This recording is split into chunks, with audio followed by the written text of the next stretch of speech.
de vous accueillir pour cette fin de soirée et pour cette conférence de Christophe Hutin.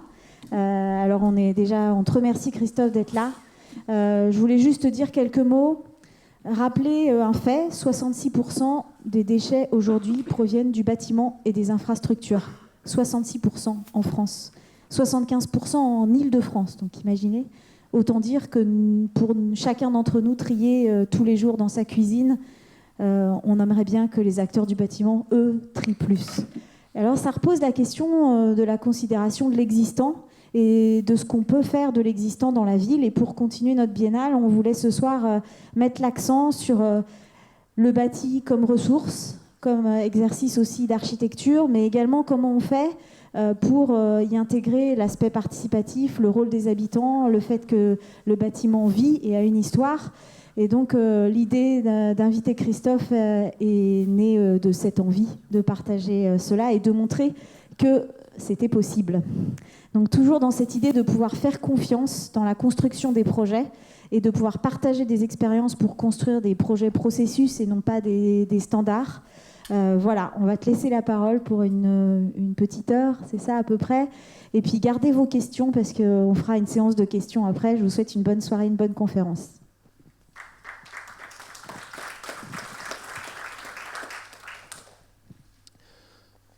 Bon, d'abord, merci de cette introduction. Merci à tout le monde de m'avoir invité, Monsieur le Président, Nathalie, les élus, tous les gens qui participent à cet événement. Je vois qu'il y a beaucoup d'émulation quand je suis arrivé. Il fait très beau, donc c'était très agréable, je pense. Et voilà, et je suis surpris et je trouve ça incroyable que vous veniez écouter une conférence d'architecture le vendredi soir à 20h10. Je trouve ça assez incroyable. Chapeau. Je vais essayer d'être à la hauteur pendant une heure pour pas totalement vous perdre et que vous n'ayez pas le regret de ne pas avoir fait autre chose. Alors, la thématique, j'ai vu, c'est donc la curiosité. Curieux, vous dites ? Donc, je vais essayer de partager la mienne avec vous ce soir, ma curiosité.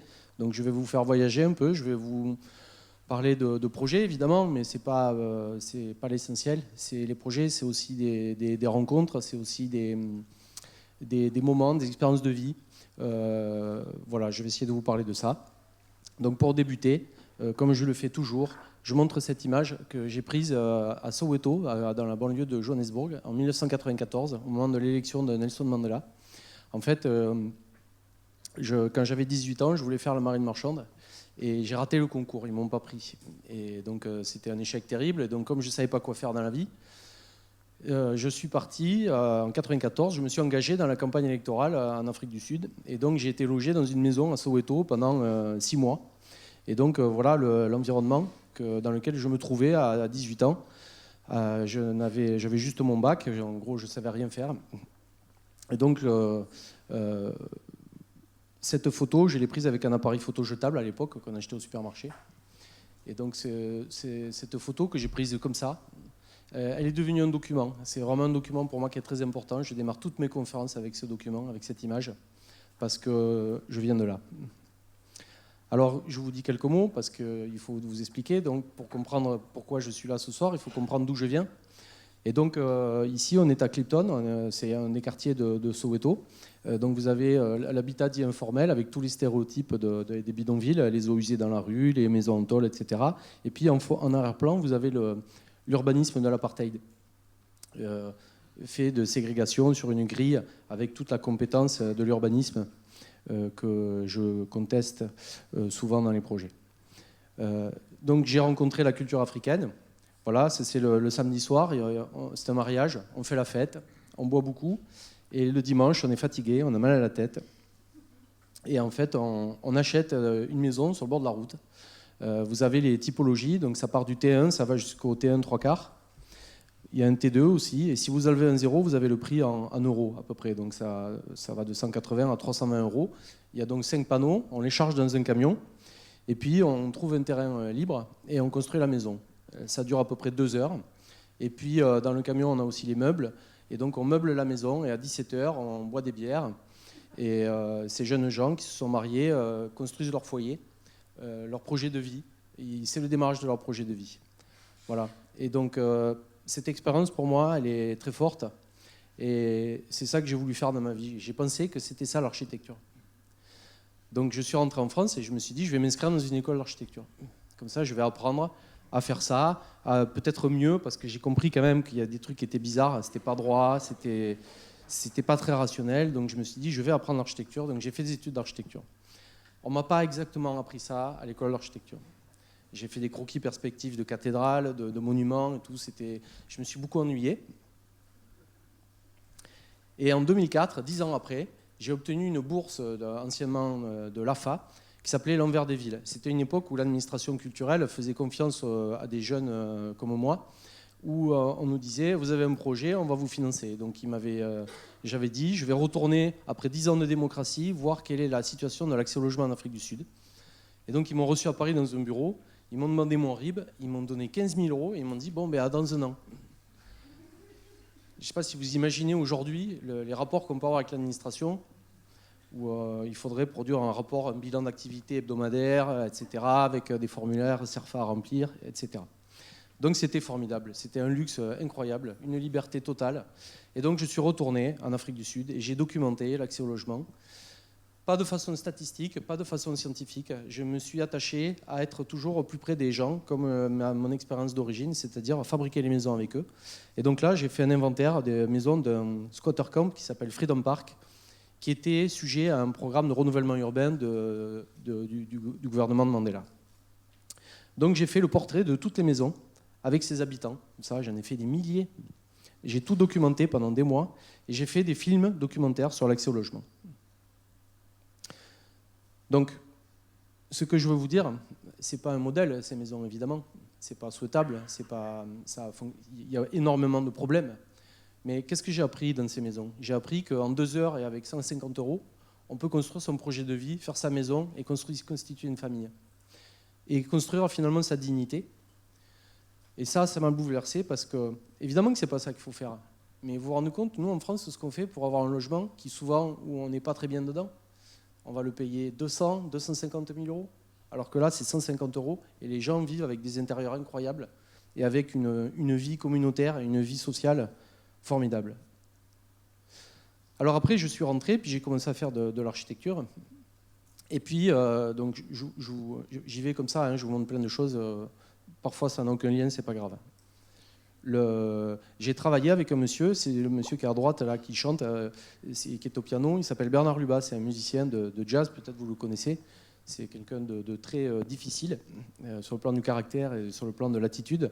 Mais c'est un artiste incroyable et vraiment un intellectuel qui m'a énormément appris de choses, notamment l'improvisation. Voilà, l'architecture est faite de planification, c'est-à-dire que l'architecture est une discipline déterminante. Elle détermine les modes de vie, la façon dont on habite, la façon dont on doit pratiquer l'espace public, la façon dont on habite finalement dans nos villes. C'est toujours défini par des contraintes définies par un concepteur. Alors pourquoi je me suis rapproché de lui? Parce que j'ai retrouvé la liberté que j'ai recherchée en Afrique du Sud. Je l'ai trouvée chez lui, je ne l'ai pas trouvée dans ma discipline.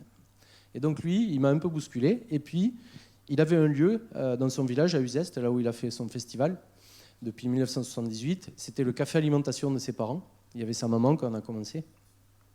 Et donc il m'a demandé de faire son laboratoire transartistique pour pouvoir installer sa compagnie, faire son lieu de production et faire ce qu'il sait faire, c'est-à-dire de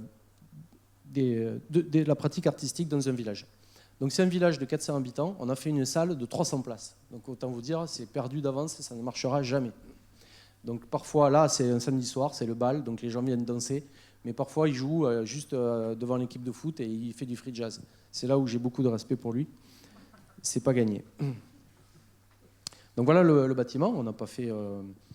on a ouvert l'intérieur, on a retravaillé cet espace, on a conservé l'histoire. On a fait très très peu de travaux et on a juste ouvert et on a créé un lieu où la scène est plus grande que la partie publique. Voilà, avec des balcons à l'italienne, fait avec les enfants du village. C'était une aventure incroyable. Et donc je vous en parle parce que c'est quelqu'un qui a compté pour moi sur la question de l'improvisation. J'y reviendrai après.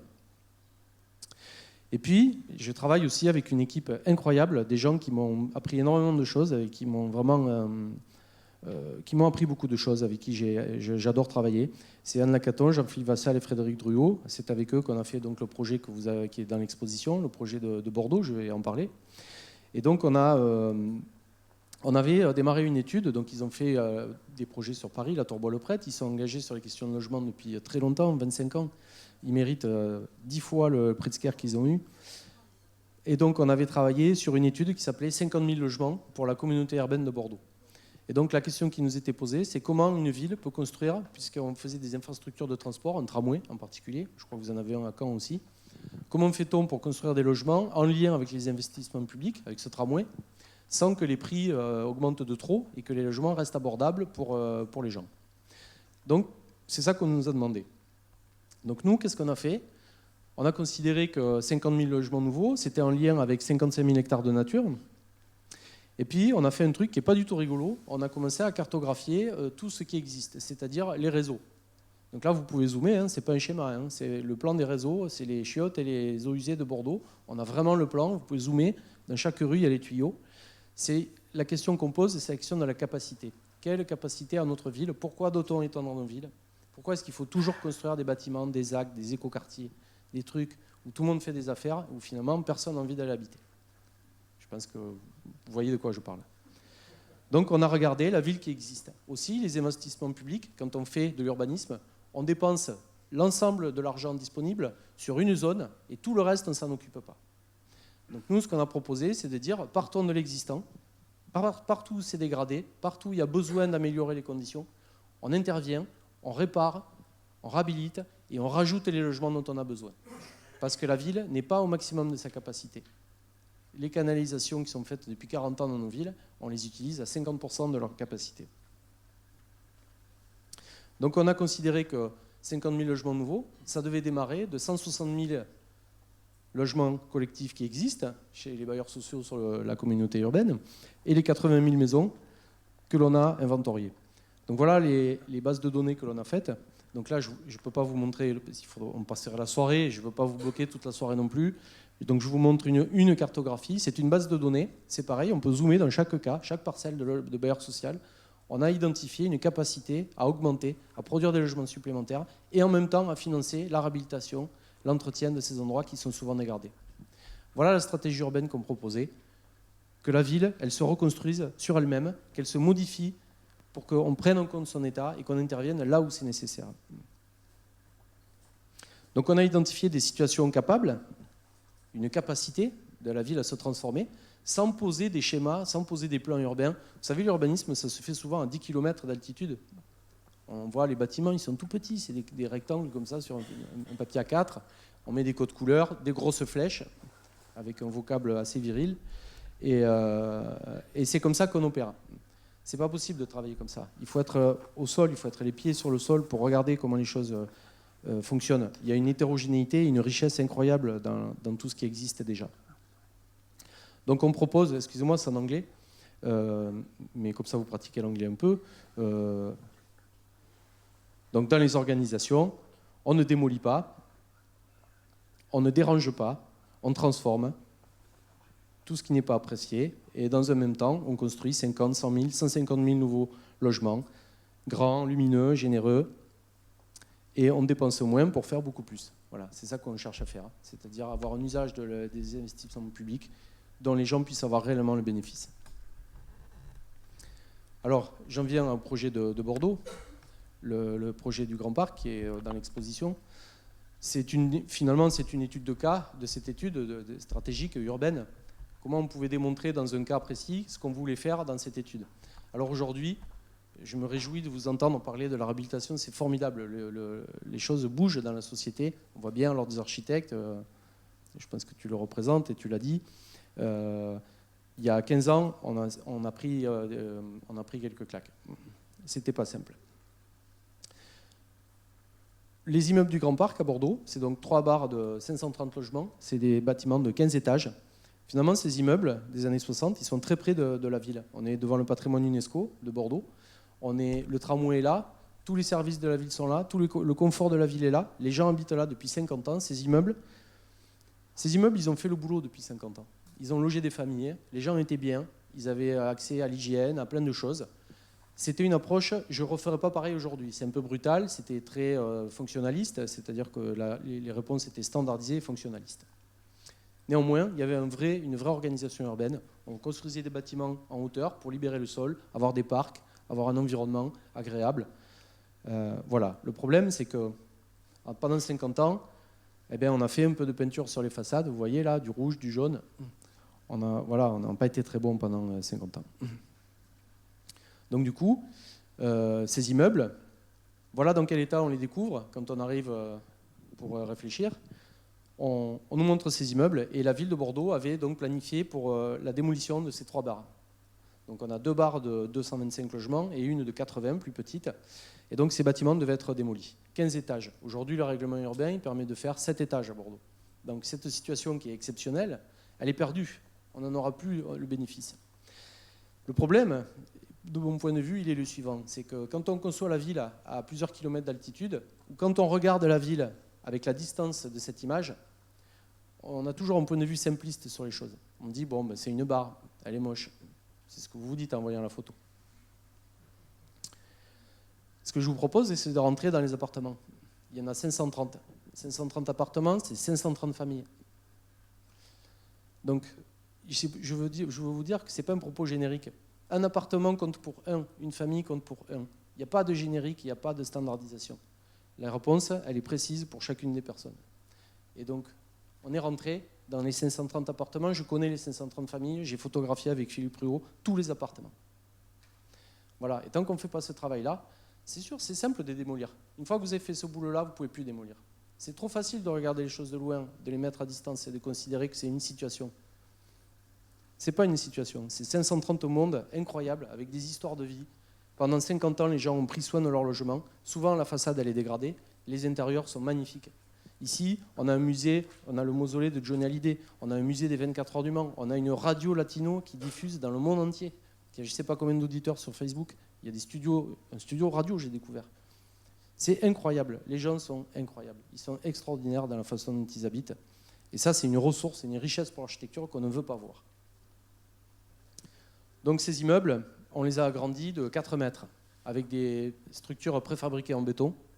On a fait un site forain de préfabrication sur site. Et là, vous voyez, la grue est en train de lever une dalle. Les gens sont dans les appartements pendant les travaux. On est en site occupé.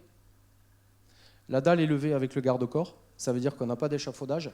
Elle est fixée dès qu'elle est posée sur les poteaux. Vous voyez les ouvriers, ils peuvent marcher dessus immédiatement et continuer. On posait 6-7 dalles par jour. Donc ça veut dire qu'on faisait beaucoup, quoi. Ça allait très vite. Dans cet espace qui est proposé, cet espace, il n'a pas d'approche fonctionnelle, il n'est pas programmé. Ça veut dire que les gens peuvent inventer la vie qu'ils veulent avoir dans ce jardin d'hiver. C'est une nouvelle relation avec le climat. C'est un espace qui est indéterminé. Et c'est une liberté incroyable qui permet justement au logement de se projeter, de sortir et d'avoir une nouvelle relation avec le climat. Le soleil, le vent, l'air, le ciel, voilà, on retrouve la relation avec ça. Et vous savez, on a été confinés l'an dernier.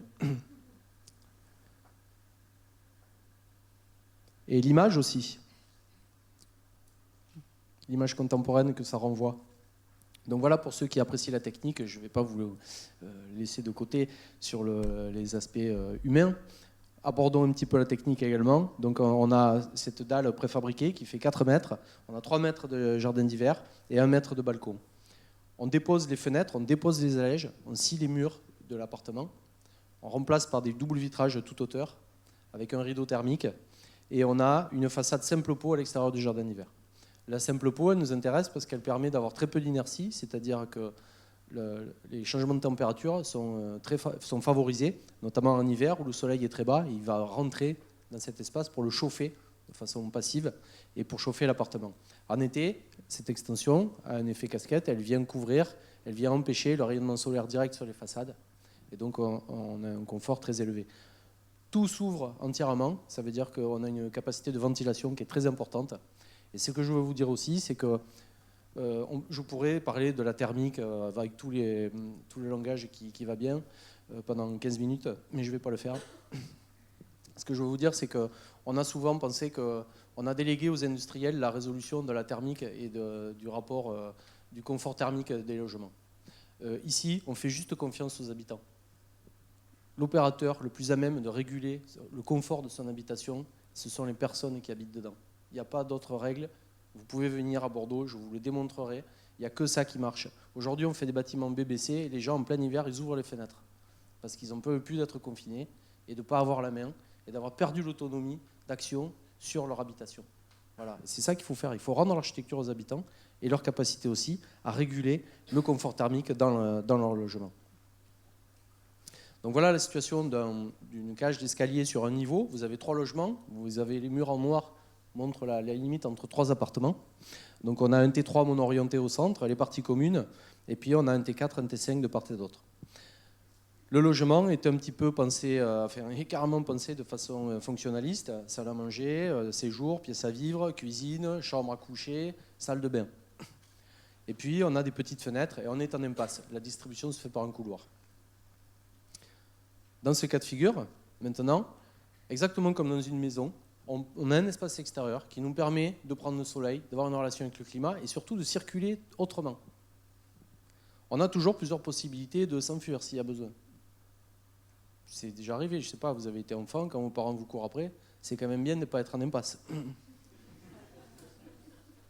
Et puis, le mobilier, la vie, commence à sortir, les choses se dilatent, la vie se déploie dans cet espace, dans la relation au climat. Et voilà. Donc voilà la pose d'une dalle. C'est très rapide. Et donc le garde-corps permet aux opérateurs de travailler immédiatement. Ce qui nous a fait gagner beaucoup de temps et surtout qui nous a permis de déranger le moins possible les habitants. En fait, l'extension a généré 5 jours de travail effectif par extension pour un logement. Voilà le résultat. Je vous montre quelques images, quelques jardins d'hiver. Voilà. Chaque pièce maintenant permet d'accéder à l'extérieur. Je vous donne également quelques éléments de prix. Ces jardins d'hiver, ce projet-là, y compris les parties communes, tout ce qui a été fait, ramené au logement, c'est un montant de 50 000 € par logement. Je veux juste vous dire que quand on démolit, qu'on reconstruit, on est plutôt aux alentours de 200 000 €. Et donc, le T3 de Madame Ramos, le T2 de Madame Ramos, il faisait 46 mètres carrés. Aujourd'hui, elle a 90 mètres carrés de surface planchée. Et je ne crois pas que beaucoup de programmes neufs produisent des surfaces planchées de 90 mètres carrés en T2. Enfin, j'en connais pas. Pour un loyer de 350 €, ça n'existe pas. Donc ces bâtiments, ils ont une capacité incroyable pour les gens qui les habitent.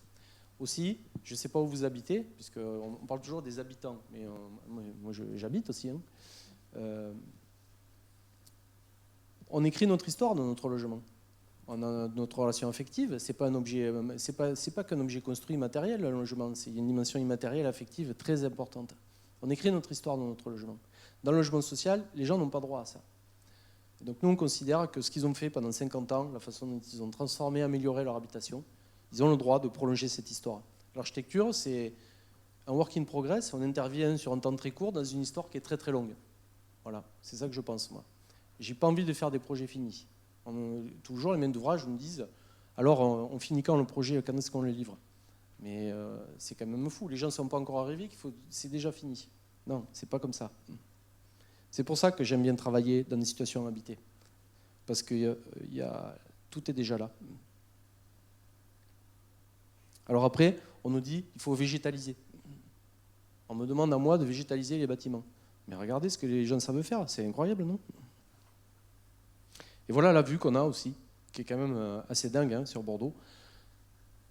Les appartements ont une vue complètement ouverte, comme ça, sur toute la ville, c'est vraiment génial. C'est une situation exceptionnelle. C'est quand même dommage de perdre ça. Alors sans transition, je vous amène au Vietnam. Parce que donc, c'est la curiosité. Donc, moi je suis très curieux aussi, un peu trop même. Et donc je suis allé me promener au Vietnam. Et je me trouve dans la banlieue d'Hanoï en scooter. Et je découvre ça. Je me dis, mais bon sang, mais qui a fait ça? C'est incroyable. Et je réalise qu'en fait, au Vietnam, Ho Chi Minh a fait toute la première ceinture, la première couronne en périphérie d'Hanoï. Ce sont des ingénieurs d'Allemagne de l'Est qui ont fait des blocs de logements collectifs qui ressemblent étrangement à ceux qu'on peut trouver chez nous, dans nos banlieues. Et il se trouve que depuis 40 ans, il y a une culture populaire au Vietnam où les gens agrandissent eux-mêmes l'appartement parce qu'ils sont trop petits pour eux. Parce qu'en fait, les modèles européens ne vont pas à la structure familiale au Vietnam. Et donc les gens ont rajouté des pièces. Je ne sais pas si vous voyez la dimension des pièces. C'est impressionnant, hein, franchement. Et donc, on croit toujours qu'on a inventé un truc super. Et il faut juste un peu lever la tête parfois, et se rendre compte que depuis 40 ans, les gens le font mieux que vous. Voilà. Et donc, c'était super intéressant de découvrir ça. Donc voilà les logements à l'origine. C'est un programme vachement intéressant. Ils ont construit ça pendant la guerre. À chaque fois, il y avait un lac et tous les logements sont autour du lac. Et donc, ça m'a passionné de documenter ça. Et donc, voilà ce que les gens ont fait pièce par pièce. Et donc, il n'y a aucune liaison, il n'y a pas de descente de charge. Chacun l'a fait de façon individuelle. En développant une ingénierie, c'est incroyable. On peut rentrer dans la technique, mais on va y passer la soirée. Techniquement, c'est super bien fait.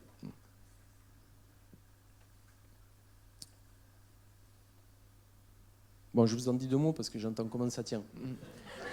Alors, comment ça tient? Ils font, en bas du plancher dans l'appartement, ils font des trous comme ça, de 15 cm. Ils sortent des IPN de 4 mètres, de 120 mm, de 12 cm.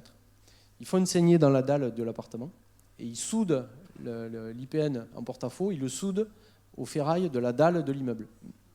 Et après, ils recoulent du béton pour encastrer tout ça. Donc en fait, c'est le plancher de l'immeuble qui porte la nouvelle structure de plancher en porte-à-faux. Bon, ils mettent un tirant à 45 degrés quand même, on ne sait jamais. Mais voilà comment c'est fait. Et ça tient super bien. Et c'est fait, ce sont des milliers d'extensions, des milliers et des milliers. Je vous le garantis, ils sont tous agrandis, les immeubles. Il n'y en a pas un qui n'est pas agrandi. Alors c'est pareil, je ne dis pas que c'est un modèle. Mais ce qu'on a fait à Bordeaux, qui est très institutionnel, très industriel, 530 extensions, répétées de la même façon, moi ça m'a interpellé. Et sur le plan critique, je trouve ça intéressant d'aller voir ce que ces gens-là ont fait, parce que peut-être il faudrait inventer des réponses un peu entre les deux. Voilà, il y a une extension de l'extension hein, sur celui-là. Et puis l'espace public chez eux, qui n'appellent pas espace public, hein, c'est vraiment un terme français, où on peut jouer au badminton à 16h, et puis à midi, c'est un restaurant. Voilà.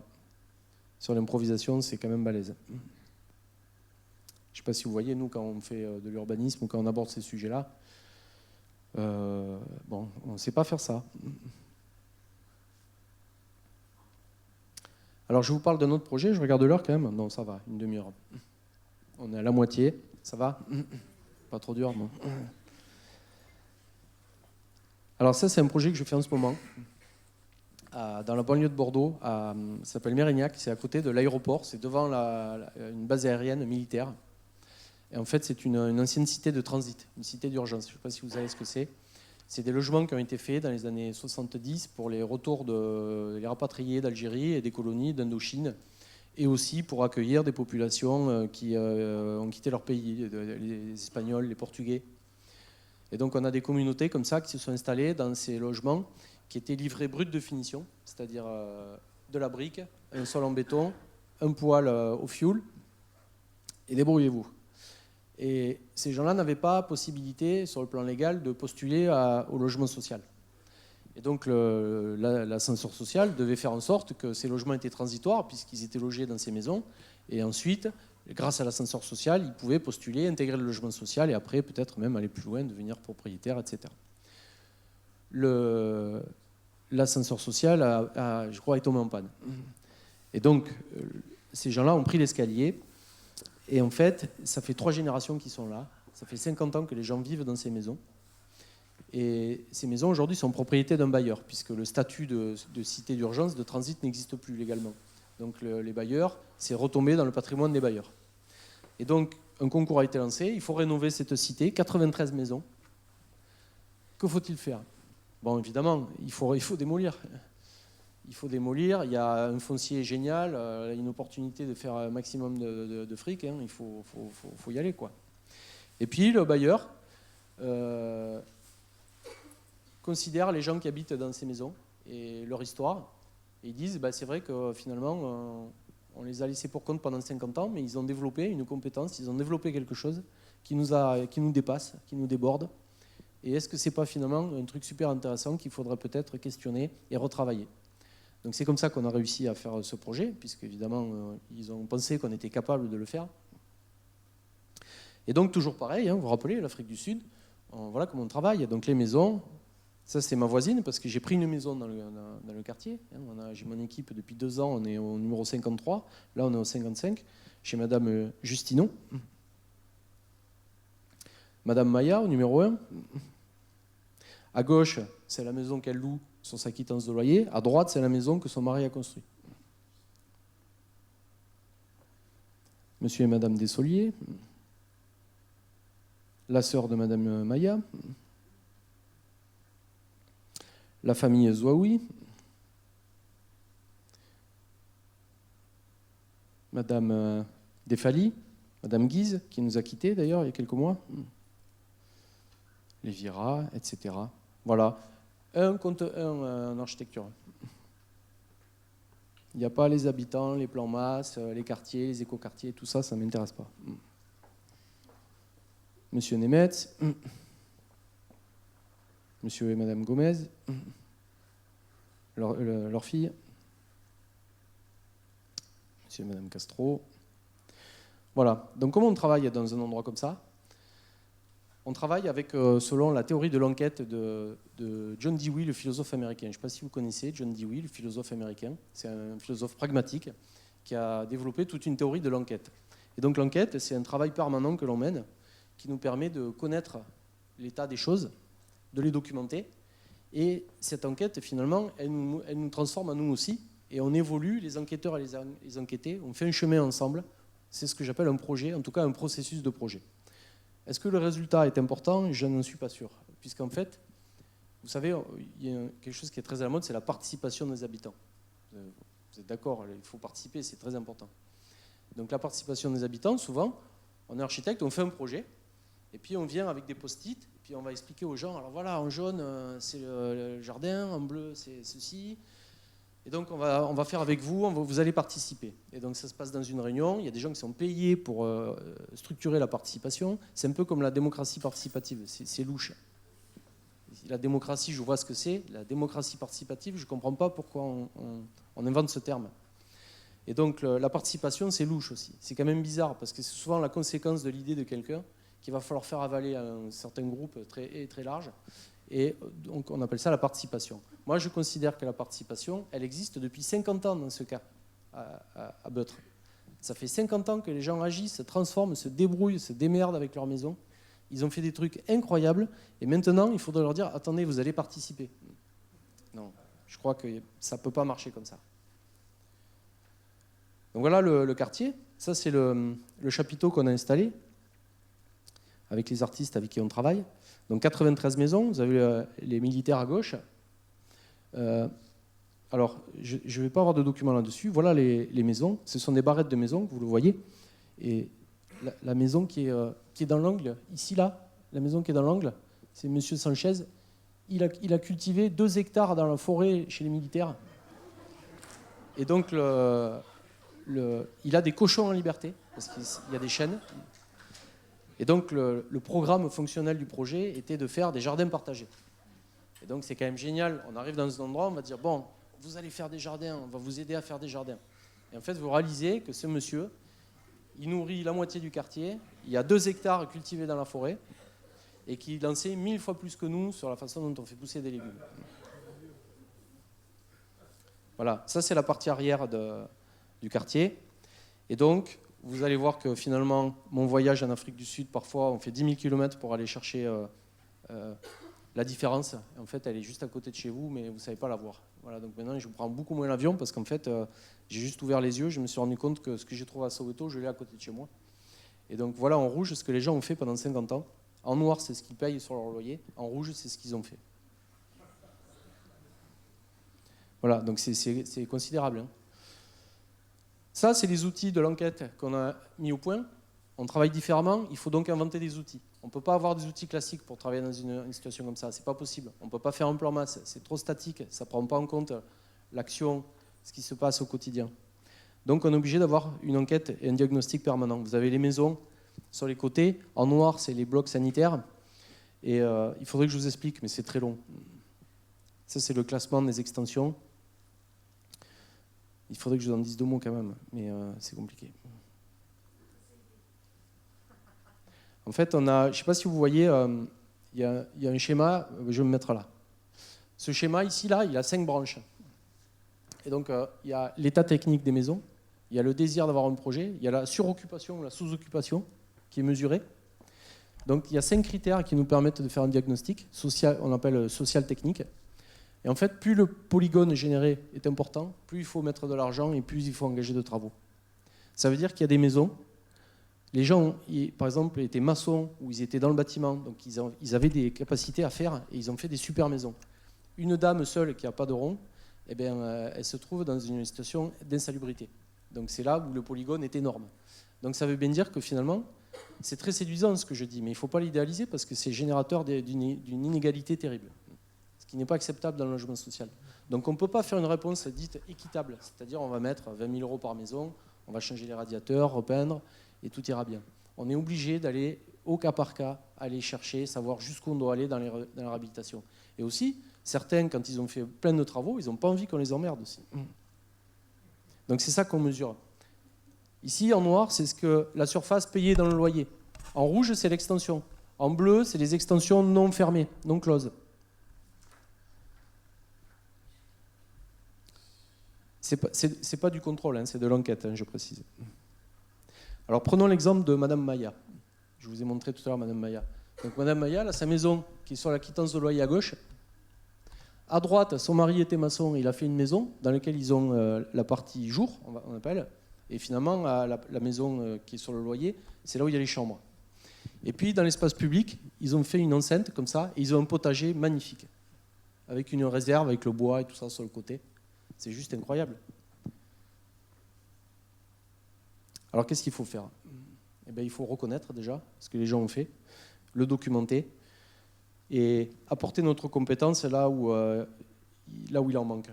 Parfois, il y a des choses qui ont été mal faites ou il y a des choses qui ont besoin d'être réparées, d'être améliorées. Et donc c'est là qu'on travaille. C'est là qu'on intervient. On va remplacer des menuiseries, on va refaire la plomberie, on va les accompagner pour que la maison, elle gagne encore en dignité.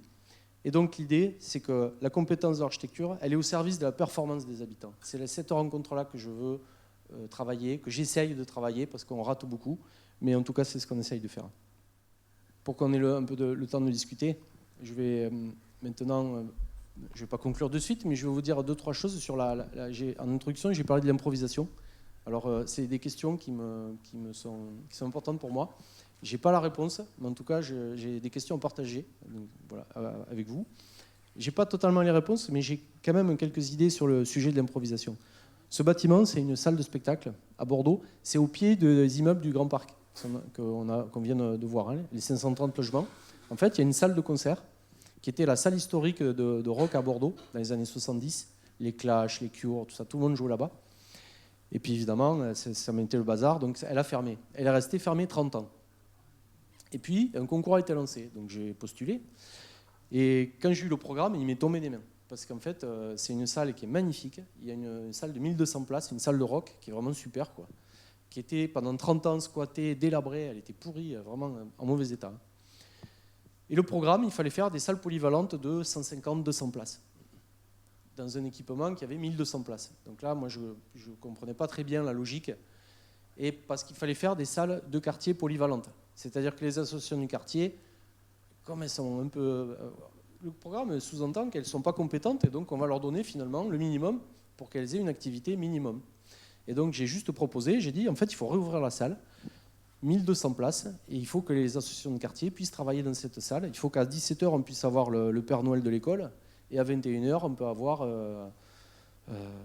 la fanfare meute allemande que vous avez en bas à droite, où vous allez, des gens, des stars internationales qui viennent se produire 2 heures après. Et c'est ça qu'on a fait. On a aussi ouvert le fond de scène pour avoir une baie vitrée pour que la journée, les associations, les gens du quartier puissent avoir usage de cette salle. Donc comment j'ai répondu au programme ? J'ai pris tous les mots du programme et je les ai mis dans la coupe réunion, répétition, espace polyvalent, événement. C'est quand même fou de penser qu'à chaque activité, il faudrait qu'il y ait une salle avec des cloisons fermées pour faire une réunion. À un moment, on peut faire une réunion sur le parterre ou sur la scène, je ne vois pas où est le problème. Et c'est ce qu'on a fait, ça marche super bien. Les utilisateurs, ils se régalent. Voilà des configurations différentes. Vous l'avez à gauche à l'après-midi, lumière naturelle, vous l'avez à droite avec un concert.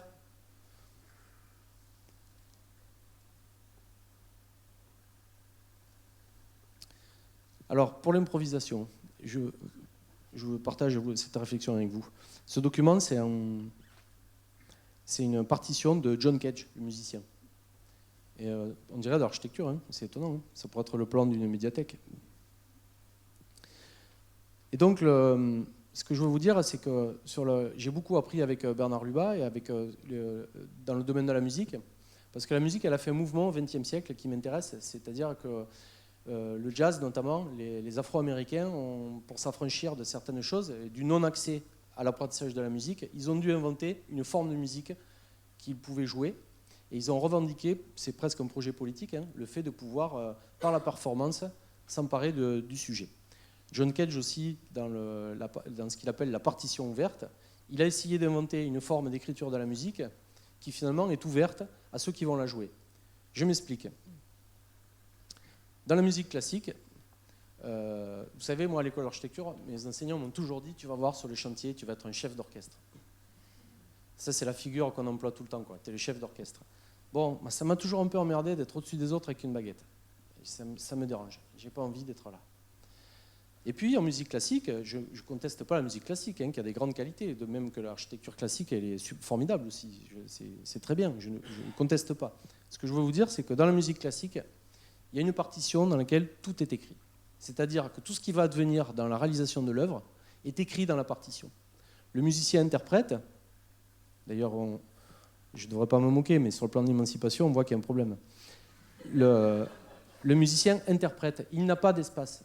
Il n'a pas d'espace de création. Il est contraint d'interpréter, y compris les silences, le rythme et tout ce qui est écrit au préalablement dans la partition. Alors, moi je pense qu'en architecture, c'est pareil.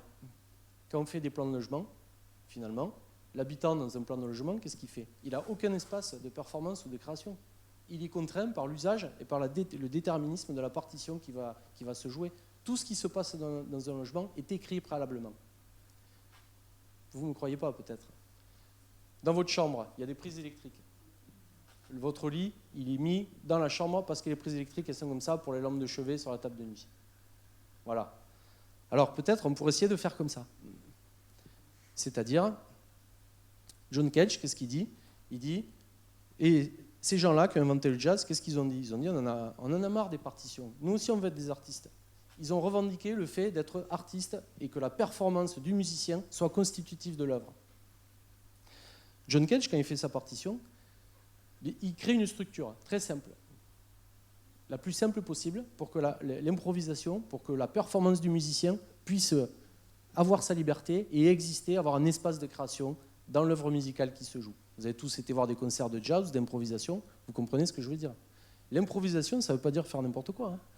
L'improvisation, ça ne veut pas dire ah ben on avait prévu ça, ça ne s'est pas passé comme ça, donc du coup on fait autrement. Non, c'est pas ça l'improvisation. L'improvisation, c'est on maîtrise des structures, très simples, et derrière, on peut y aller librement. C'est ça l'improvisation. Au Grand Parc, qu'est-ce qu'on a fait sur le plan théorique au Grand Parc? On a fait une structure hyper simple, 4 poteaux, une dalle, c'est tout. Et les gens, ils ont un espace d'improvisation dans cet endroit. Parce que la structure, elle est très simple. Elle n'est pas déterminante, elle reste indéterminée. Elle est précise et indéterminée. Alors voilà, ça c'est une scène ouverte de jazz. Ça me plaît. Alors voilà comment on travaille à Beutre. Voilà comment on travaille en Afrique du Sud. Ça, c'est des réunions de chantier. En Afrique du Sud, la démocratie, on ne peut pas rigoler avec. Les gens, ils se sont battus pour l'avoir. Nous, on l'a acquis. Eux, ils se sont battus pour l'avoir. Donc vous n'allez pas dans un chantier expliquer aux gens qui vont participer, que vous allez leur planter des arbres ou faire ceci, cela. Non, non. Il faut expliquer ce que vous faites. Vous devez le mettre. Vous ne pouvez pas faire l'économie de l'exercice de la démocratie ou du dialogue. Voilà les réunions de chantier le matin. Tous les matins, des réunions comme ça. Si vous ne le faites pas, vous ne pouvez rien faire. C'est une règle. Ça, c'est la performance dans cet endroit. C'est un orphelinat qu'on a refait à Soweto.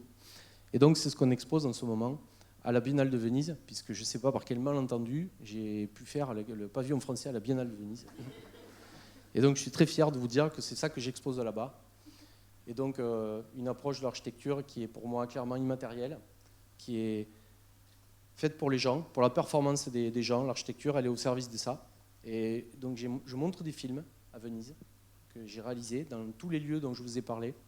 Et ces films, ce n'est pas des films sur l'architecture. En fait, l'architecture, c'est le décor. Le sujet, ce n'est pas l'architecture, ce n'est pas le béton, ce n'est pas la construction, le sujet, c'est la vie qui est dedans. Donc voilà le pavillon. Vous voyez, donc on a une fresque de Tiepolo en vis-à-vis de cette réunion de chantier à Soweto. Et voilà l'exposition. Et donc pour conclure, je vous propose de voir une petite performance de mes amis danseurs, de Hamid Ben Mahi, qu'on a capté cet été dans le pavillon. C'est une visite de l'expo, mais qui est performative. Voilà, vous avez compris que la performance, c'est important. Donc, heureusement qu'il y a des artistes pour incarner ce propos, parce que les architectes, on a du mal. Voilà, merci pour votre attention.